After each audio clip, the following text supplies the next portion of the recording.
اهلا اهلا، ازيكم يا حلوين؟ عاملين ايه؟ جيت لكم فيديو جديد. لاول مره بتشوفوا القناه بتاعتي ما تنسوش الاشتراك بالقناه وتفعيل الجرس عشان يوصلكم كل جديد من قناتي. وحشتوني جدا جدا جدا. الفتره اللي فاتت كنت تعبانه ومحتاجه دعواتكم في الفتره اللي فاتت والفتره اللي جايه كمان. انا بصراحه ما اعرفش ايه اللي تعبني، يعني انا تعبانه كده لوحدي. بجد النفسيه تحت الصفر يعني، بس الحمد لله. مع تشجيع من ماما وناس بحبهم قالوا لي اشتغلي. انا كنت موقفه شغلي وكنت ثواني بس عشان صوت العصافير. حبست العصافير ورجعت لكم. باين كمان على صوتي ان انا تعبانه جدا. بصوا يعني كلمه تعبانه دي، طب ايه اللي تعبني؟ طب كده، طب خلاص. مفيش حاجه جسديا تعباني، بس انا حاسه ان انا يعني حياتي مقفوله. عايزه، مش عايزه اشتغل خالص. يعني فكره الشغل دي رفضها. مش عايزه اتكلم مع حد، حتى اقرب الناس مش عايزه اتكلم معاهم. تقريبا انا وصلت للمرحله اللي هي بعمل للكل بلوكات، ففي ناس كتير قوي زعلانه مني، بس انا عايزاهم يقدروني بس. مبدئيا ده فيديو، جمعت كده شويه حاجات كده من البايركس وقلت ان انا اعمل لكم فيديو بيها ونتكلم مع بعض كده في كام حاجه. اول حاجه يا بنات، عايزاكم تعذروني جدا ان انا مقصره معاكم. بجد والله انا يعني موقفه الشغل نهائي يعني. كمان ما بسمحش لحد ان هو يتكلم معايا. بجد زي ما قلت لكم ما اعرفش ايه اللي تعبني. تمام. اول حاجه كده، دي بولات هتلاقوا منها في ايكيا، وهتلاقوا منها ايه، جايباهم كده يعني من رنين. تمام.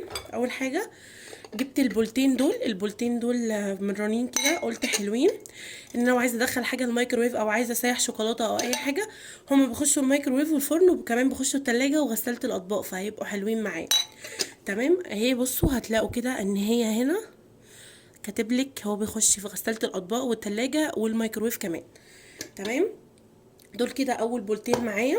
والبوله بتاعت السلطه دي جايباها من ايكيا. بجد يا بنات عايزاكم تعذروني لو اتلخبطت في الفيديو ده، لان انا حرفيا عندي كده يعني صدري ضيق، مش قادره اتنفس، مش عارفه ليه كده. تمام. كاني اول مره اقف قصاد الكاميرا، كاني اول مره اشتغل، كاني اول مره يعني، كاني كل حاجه اول مره كده. كمان جبت البوله بتاعه السلطه دي من ايكيا. بصوا يا بنات انا مش فاكره اسعار، بس الحاجات دي هتلاقوها رافعه دلوقتي جدا مع الاسعار الغاليه دي. يعني لو انا قلت لكم على حاجه 100 او 200 او اي حاجه زي كده، فهتلاقوها زادت الضعف. لان انا جايبه الحاجات دي من فتره، وزي ما قلت لكم اني انا معظم حاجتي ما فتحتهاش، كنت جايباها من القاهره، فلما رجعت هنا فما فتحتهمش، ما شفتهمش اصلا، ما شفت ايه اللي اتكسر ولا اي حاجه. المهم جبت البوله دي من ايكيا اهي. دي بولة سلطة هتلاقوها ب 130 135 في الحدود دي، على حسب ما اتذكر يعني. تمام. ودول كده طبقين عجبوني في ايكيا جدا، انا قلت اجيب طبقين، انا اصلا كنت جايباهم عشان اكل فيهم هنا في بيت ماما. فماما قالت لي لا طبعا، هي من قله الاطباق عندنا يعني لا طبعا. فبس جبت الطبقين دول. الواحد ممكن تلاقوه ب25 او ب30، شكلهم حلو قوي والبياض بتاعهم حلو جدا. تمام. هما كده انا جبت اتنين بس. تمام. وجبت كده الصينيه دي بتاعت التارت، هي جميله جدا حلوه، بتخش الميكروويف والتلاجة، بتخش الميكروويف والتلاجة والفرن كمان. انا اصلا جايباها كفكره تشيز كيك مش اكتر. تمام. لان بصوا السمك بتاعها رفيعه جدا، او ان انا هعمل فيها بيتزا واحده بس يعني، ان احنا نتعشى بيها او كده بس. بس كده ثواني اقرب باقي الحاجه. دول تقال قوي مش هقدر اشيلهم. تمام. جبت كده 4 من دول، هم حجمهم صغير وحلو جدا.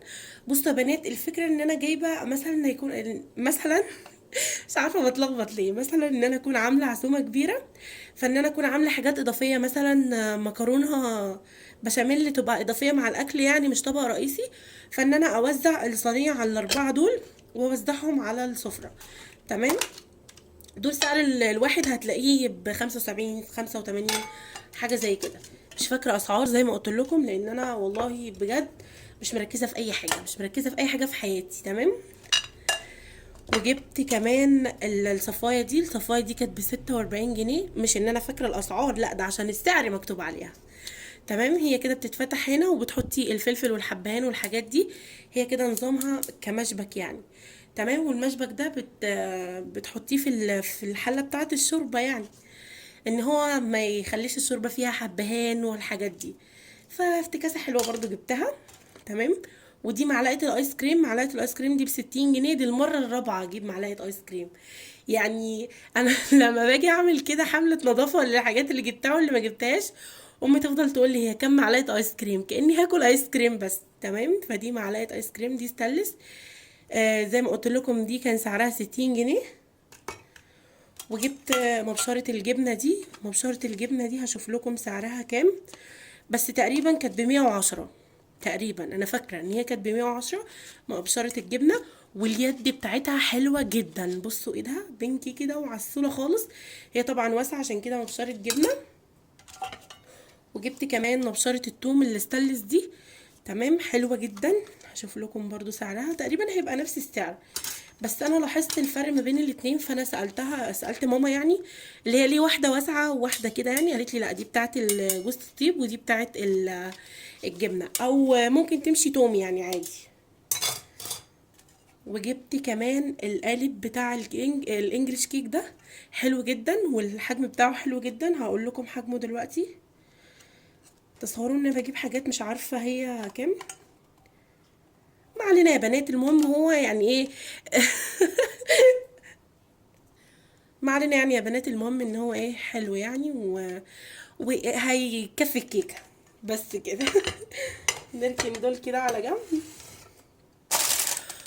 واجيب كمان الصدمه اللي اصطدمت فيها لما رجعت البيت. انا لما اشتريت حاجات من رنين اصطدمت كتير قوي. تمام. تتصوروا ان انا لقيت دي بتاعتي المولتون كيك اللي اصلا مش هعملها يعني. انا اعمل كيك ليه يعني؟ انا دي هقلب بيها الرز، فاهمين قصدي؟ دي يا بنات لقيتها ب220 جنيه. دي من زهران، بس الزهران اللي هو كان في ايه، في رنين. تمام. هي اتفالها حلو وتمام وحلوه ومش خفيفه ومش كده. بس ليه يعني ب220 جنيه ليه؟ امال دلوقتي بكام؟ مين ده اللي يعمل مولتون كيك؟ معلش عشان صوت الدوشه. نركنها كده على جنب. وجبت كمان البايركس بتاع ايكيا ده يا بنات سعره كان حلو جدا، فاكراه جدا جدا جدا. كان ب60 جنيه. تتصوروا دي ارخص حاجه. لا لا، لسه في حاجات ارخص في الفيديو. تمام. دي سعره كان 60 جنيه. استنوا كده نجيب باقي الحاجات. انا خايفه اوقعهم. استنى عشان انا ايه فاشله جدا في الموضوع ده. وكمان فرانين اتضحك عليا. اتضحك عليكي في ايه هتقولوا لي؟ انا لقيت اسمها ايه دي. انا لقيت الطاجن ده فقلت هيبقى شكله ده يعني، فما فتحتوش من الكرتون اصلا. لقيت كده يعني محطوطين على بعض. لفيت كرتونه وحطيتها في وخلاص كده. انا كده اشتريته. انا كده انا ايمان كده. تمام. فبصوا بقى الصدمه ان انا روحت البيت لقيته ايه. طب ما انا عندي مجات شوربه. ما انا عندي مجات شوربه واحلى من دي. ايه دي؟ فقلت يلا ماشي يعني. ممكن اقوم الصبح كده، ممكن اعمل كيكه ال3 دقايق في الميكروويف كده. مش اكتر من 3 دقايق. انا ما بعملش كيك اكتر من اكتر من 3 دقايق، فاهمين قصدي؟ بس كده. ده في حاجه تاني ثواني اجيبها لكم.